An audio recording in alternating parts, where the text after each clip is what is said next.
দর্শক, শেখ হাসিনার মামলার রায় ঘিরে রাজধানীর আইন শৃঙ্খলার পরিস্থিতি জানাতে এবার রামপুরা এলাকা থেকে সরাসরি যোগ দিচ্ছেন আমার সহকর্মী তৌফিক মাহমুদ মুন্না। আমরা যুক্ত হচ্ছি। মুন্না, নিশ্চয় শুনতে পাচ্ছেন আমাকে? রামপুরাতে রয়েছেন আপনি। রামপুরা এলাকার পরিস্থিতি কি দেখছেন জানাবেন। অবশ্যই জানেন যে আপনি আজকে কিন্তু মানবতাবিরোধী অপরাধের যে কথা বলছেন সেই রায় কিন্তু 11টার পরে আসলে শুরু হবে এবং সেই রায় ঘিরে কিন্তু ঢাকা শহরের রামপুরা বর্তমান অবস্থা জানানোর জন্য চেষ্টা করছি আপনাকে। এবং এই মুহূর্তে যানবাহনের চাপ কিন্তু বেশ বেশি এবং আমরা দেখেছি গত লকডাউনের তুলনায় কিন্তু শাটডাউনে যানবাহন বেশি এবং মানুষজন উপস্থিতিও বেশি। এবং আমি এখন চেষ্টা করছি রামপুরার প্রাণকেন্দ্র যেখানে রামপুরা ব্রিজ এবং টিভি সেন্টারের সামনের স্থানে কিন্তু পুলিশের চেকপোস্ট রয়েছে। তারা কিন্তু এখানে চেকপোস্টে কিন্তু আসলে যারা আসছেন বিশেষ করে ব্যক্তিগত যানবাহন, মোটরসাইকেল এবং সিএনজি এবং গাড়িতে তারা কিন্তু চেক করছেন এবং তাদের ব্যাগ খুলছেন এবং ব্যাগের ভিতরে আসলে কি আছে জানানোর চেষ্টা করছেন। আমি যদি আপনাকে 13 তারিখের সাথে তুলনা করে বলি যে 13 তারিখে আমরা কিন্তু দেখেছিলাম এত যানবাহন বা এত মানুষের উপস্থিতি ছিল না, কিন্তু আজকে 17 তারিখ যেদিন রায় ঘোষণা হচ্ছে সেদিন কিন্তু মানুষের উপস্থিতি কিন্তু অন্যদের ওই দিনের তুলনায় অনেক বেশি। যদিও আজকে এখনো যানজট খুব একটা ঢাকা শহরে নেই, তারপরেও আপনার মানুষের উপস্থিতি এবং মানুষজন কিন্তু রাস্তাঘাটে কিন্তু আগের থেকে বেশি বের হয়েছে এবং তার ফলে কিন্তু আসলে এই রামপুরা ব্রিজে কিন্তু আপনি দেখানোর চেষ্টা করছি যে যানবাহন বিশেষ করে গণপরিবহন কিন্তু বেশি রয়েছে, যেটা আমরা গত 13 তারিখে দেখি না। এবং এখানে যে যানবাহন রয়েছে বিশেষ করে অন্য দিনের তুলনায় সাধারণ রিক্সা, মোটরসাইকেল এবং সিএনজির পাশাপাশি বিভিন্ন গণপরিবহনের কিন্তু বেশি রয়েছে। এবং গতকাল কিন্তু সড়ক পরিবহন মালিক সমিতি জানিয়েছেন তারা কিন্তু আজকে গণপরিবহন চালাবেন এবং দোকান মালিক সমিতিও তারাও কিন্তু সারা দেশে কিন্তু দোকানপাট করে রাখবেন।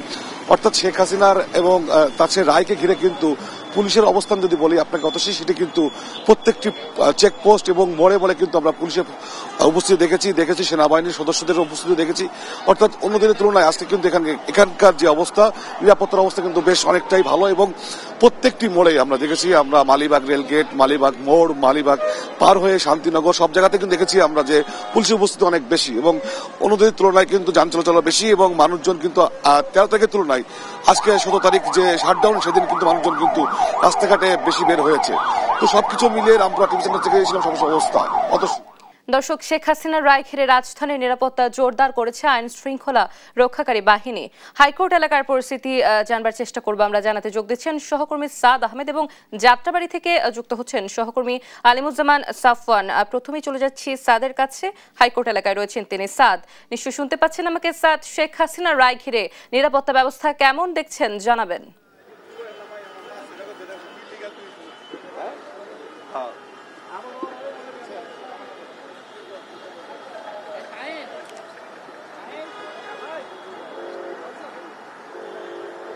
আমি এখন দাঁড়িয়ে আছি আন্তর্জাতিক অপরাধ ট্রাইব্যুনালের ঠিক সামনের সড়কে। যেমনটি দেখতে পাচ্ছেন যে কঠোর অবস্থান কিন্তু রয়েছেন এখানের যারা নিয়োজিত আইন শৃঙ্খলা বাহিনীর সদস্য, তারা কিন্তু কঠোর অবস্থানে রয়েছেন এবং এখানে কিন্তু কয়েক স্তরের নিরাপত্তা ব্যবস্থা আমরা দেখতে পাচ্ছি। শুধু সেনাবাহিনী নয়, সেনাবাহিনীর পাশাপাশি পুলিশ, র্যাব এবং বিবিএন এর সদস্যরা কিন্তু এখানে সক্রিয় রয়েছেন। যে কোনো ধরনের নাশকতা এড়াতে সকাল থেকেই কিন্তু আমরা এখানে সতর্ক অবস্থানে দেখেছি আইন শৃঙ্খলা বাহিনীর সদস্যদের। এবং শুধু হাইকোর্ট প্রাঙ্গণই নয়, এর আশপাশের এলাকাতেও কিন্তু বিপুল পরিমাণ পুলিশ সদস্য সহ অন্যান্য আইন শৃঙ্খলা বাহিনীর উপস্থিতি কিন্তু আমরা দেখতে পেয়েছি। এবং সকাল থেকে এখন পর্যন্ত হাইকোর্ট প্রাঙ্গণ কিংবা এর আশপাশে কোনো ধরনের অনাকাঙ্ক্ষিত বা অপ্রত্যাশিত কিংবা নাশকতার ঘটনা কিন্তু ঘটেনি।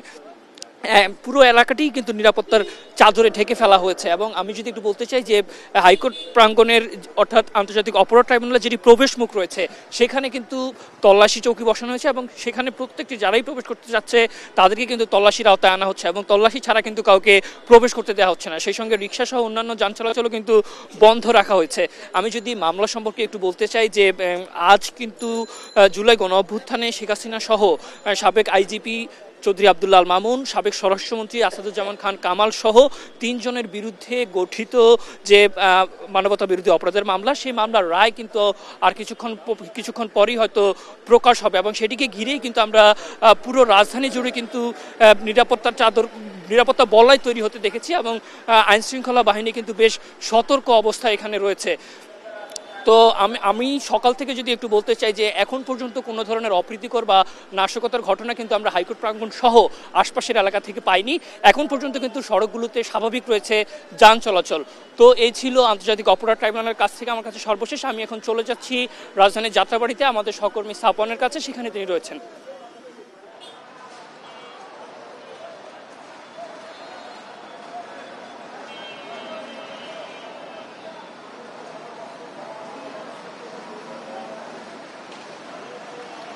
এই মুহূর্তে আমি কিন্তু যাত্রাবাড়ি 4 রাস্তার যে মোড় রয়েছে সেখানে অবস্থান করছি এবং শেখ হাসিনার রায় ঘোষণাকে কেন্দ্র করে সারা দেশব্যাপী গতকাল থেকে আমরা দেখছি যে বিভিন্ন জায়গায় কিন্তু ককটেল বিস্ফোরণের ঘটনা ঘটছে, পাশাপাশি বাসে অগ্নিসংযোগ করা হচ্ছে এবং একই সঙ্গে একটি আতঙ্কর যে পরিস্থিতি সেটি কিন্তু তৈরি হয়েছে দেশব্যাপী। তো আমরা এরই প্রেক্ষিতে আর কিছুক্ষণের মধ্যেই যেহেতু শেখ হাসিনার রায় ঘোষণা হতে যাচ্ছে, আমরা কিন্তু দেখতে পাচ্ছি যে যাত্রাবাড়ি মোড়ে কিন্তু খুব একটা প্রভাব যে পড়েছে সেটি আমরা দেখতে পাচ্ছি না। এখানে কিন্তু আইন শৃঙ্খলা রক্ষাকারী বাহিনীর সদস্যদের ব্যাপক উপস্থিতি রয়েছে, পাশাপাশি তারা বেশ কিছু যানবাহন তারা থামিয়ে কিন্তু তল্লাশি চালাচ্ছেন যে কেউ আসলে তাদের সঙ্গে কোনো বিস্ফোরক বহন করছে কিনা বা নাশকতা করতে পারে এমন কাউকে সন্দেহ হলে কিন্তু আইন শৃঙ্খলা রক্ষাকারী বাহিনীর সদস্যরা তাদের থামিয়ে কিন্তু চেক করছে। এবং একই সঙ্গে কিন্তু যাত্রাবাড়ি যেহেতু ঢাকার অন্যতম গুরুত্বপূর্ণ একটি মোড় এবং এখান থেকেই কিন্তু এটি ঢাকার একটি প্রবেশ মুখ বলা চলে, তো সেই ক্ষেত্রে এখান থেকে কিন্তু দূরপাল্লার বাস চলাচল করে, পাশাপাশি রাজধানীবাসীও কিন্তু তাদের নিত্যদিনের নানা প্রয়োজনে কিন্তু যাত্রাবাড়ি এলাকায় এসে থাকে। তো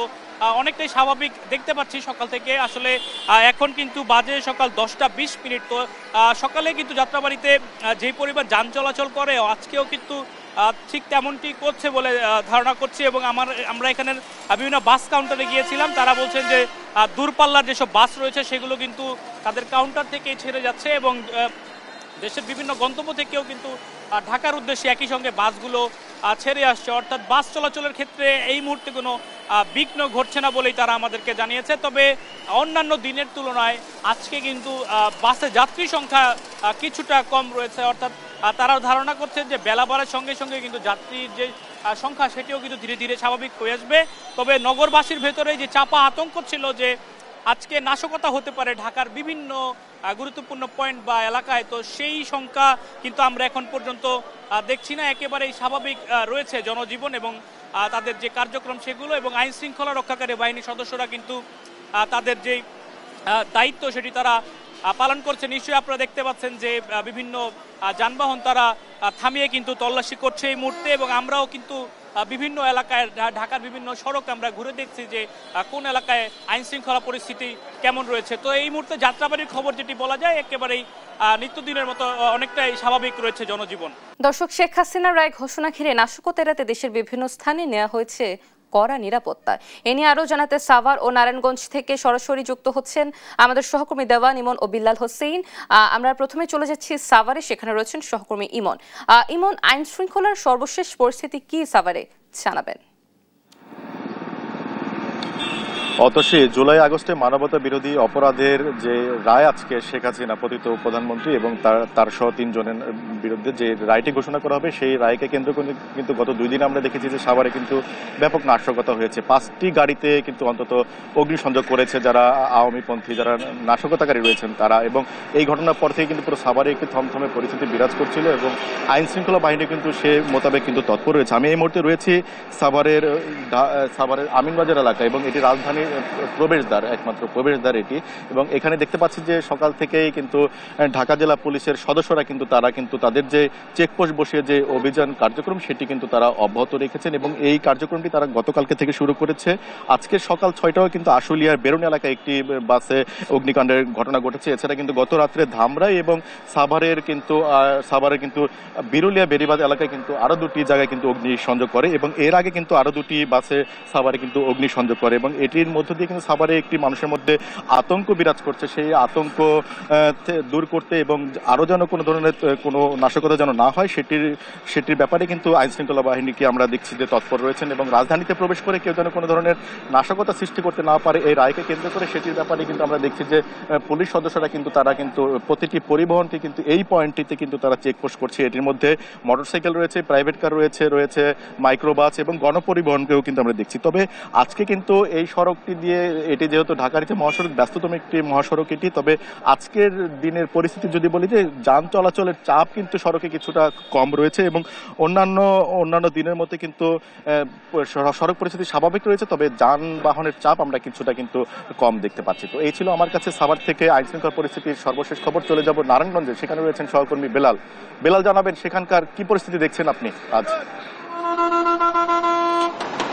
ইমন, ক্ষমতাচ্যুত প্রধানমন্ত্রী শেখ হাসিনার রায়কে কেন্দ্র করে নারায়ণগঞ্জ এবং ঢাকা চট্টগ্রাম মহাসড়কে আইন শৃঙ্খলা বাহিনীর সদস্যরা কিন্তু বাড়তি নিরাপত্তা ব্যবস্থা জোরদার করেছে। এই মহাসড়কের 9টি পয়েন্টে গতকাল রাত থেকে কিন্তু চেকপোস্ট রয়েছে এবং পুরো জেলাতে 26টি টহল দল কিন্তু তারা বিভিন্ন জায়গাতে তাদের যে টহল সেটি তারা চালিয়ে যাচ্ছেন।